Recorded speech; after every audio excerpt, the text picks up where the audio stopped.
आई वडील आपल्या मुलांचा वाढदिवस साजरा करत असतात, परंतु कुडूस येथील अरुण बबन भोईर व त्यांच्या कुटुंबियांनी आपल्या आईचा वाढदिवस मोठ्या उत्साहात साजरा केला. आई वडील यांची परिस्थिती हलाखीची असताना आपल्या मुलांना चांगले शिक्षण व संस्कार दिले. आपण आईसाठी काहीतरी केले पाहिजे हा मानस बाळगून आपल्या आईचा 65वा वाढदिवस मोठ्या जल्लोषात साजरा करण्यात आला. यावेळी परिसरातील असंख्य व्यक्तींनी शुभेच्छा दिल्या. या कार्यक्रमास विविध क्षेत्रातील मान्यवर व ग्रामस्थ उपस्थित होते. ज्याच्या संविधानावर चाललं त्या डॉक्टर बाबासाहेब आंबेडकर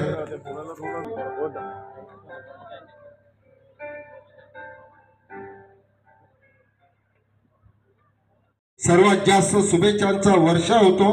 त्यामुळे येणारा काळ आनंदात जातो. आज ज्यांचा वाढदिवस आहे ते दुसऱ्या